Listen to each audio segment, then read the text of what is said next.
بسم اللہ الرحمن الرحیم۔ پاکستان نے فضاؤں کے بعد اب پانیوں میں بھی بھارت پر برتری کے لیے پیش قدمی شروع کر دی ہے، جس کا آغاز چین کے تعاون سے چین اور پاکستان میں تیار کی جانے والی 8 جدید اسٹیلتھ آبدوزوں میں سے پہلی PNS ہنگور کی کمیشننگ کے ساتھ ہو گیا ہے، اور اس سے بحیرہ عرب کے پانیوں میں پاک بحریہ کی طاقت کی فوری بحالی کا اشارہ بھی ملتا ہے۔ دفاعی ماہرین کے مطابق جدید تین آبدوزوں کے حصول کی دوڑ میں پاکستان خریداری سے آپریشنل تعیناتی کی طرف منتقل ہو رہا ہے، جبکہ بھارت کا طویل عرصے سے تاخیر کا شکار آبدوزوں کا 75واں منصوبہ ابھی تک ختمی مرحلے کے مذاکرات میں پھنسا ہوا ہے۔ پاک بحریہ کے بیڑے میں نئی آبدوزوں کی شمولیت کی ٹائم لائن فوری آپریشنل نتائج کو متعارف کراتی ہے، خاص طور پر air independent propulsion system AIP stealth صلاحیت سے لیس آبدوزیں بقا کی پیمائش، پانی کے اندر برداشت اور علاقائی توانائی کی سلامتی سے منسلک مسابقتی میری ٹائم کوریڈورز میں دفاع اور ضرب لگانے کی استعداد کو نئی شکل دیتی ہیں۔ پاکستان کی طرف سے حاصل کردہ انڈکشن ٹائم لائن روایتی آبدوز کی صلاحیت کی نشو و نما کے چکر کو کم کرتی ہے،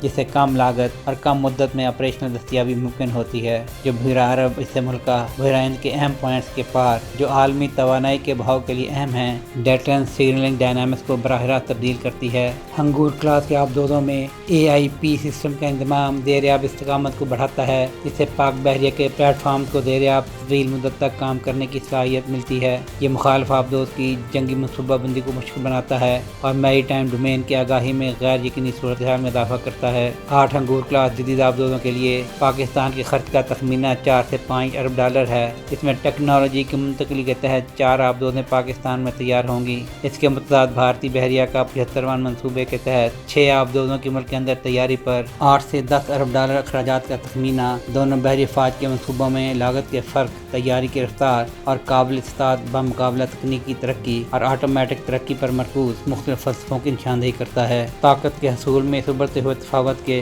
علاقائی بحری مفادات پر اثر انداز ہونے کا امکان ہے۔ یہ خاص طور پر بحیرہ عرب میں، جہاں دونوں بری افواج اہم آپریشنل مفادات رکھتی ہیں، گشت کے انداز، ڈیٹرنس پوزیشنوں کو مستحکم کرنے اور آگے بڑھنے کی حدوں کو تشکیل دینے میں نمایاں فرق پیدا کرے گا۔ جبکہ طے شدہ شیڈول کے مطابق چین میں تیاری کے مراحل سے گزر رہی مزید 3 ہنگور کلاس آبدوزیں 2028 تک پاک بحریہ کی سروس میں داخل ہوں گی۔ اس مرحلہ وار شمولیت کا مجموعی اثر پاکستان کے پانی کے اندر آپریشنل احاطے کو مزید وسعت دے گا۔ پاکستان کا اسٹرلنگ پر مبنی AIP ٹیکنالوجی کو اپنانا، جو چینی یوآن کلاس پلیٹ فارم سے اخذ کیا گیا ہے، ایک ثابت شدہ اور عملی طور پر توثیق شدہ حل پیش کرتا ہے۔ تقریباً 250 ٹن وزن اور 76 میٹر لمبائی کی ہنگور کلاس آبدوز کی نقل مکانی پے لوڈ کی بہتر صلاحیت اور آپریشنل لچک فراہم کرتی ہے، جس سے آبدوز کو بحری جنگ اور ممکنہ زمینی حملے سمیت ملٹی مشن رول کی صلاحیت حاصل ہوتی ہے۔ جبکہ ہنگور کلاس آبدوزوں پر اینٹی شپ کروز میزائل جیسے YJ-18E کی تنصیب پاکستان کے بحری حملے کی استعداد کو بڑھاتی ہے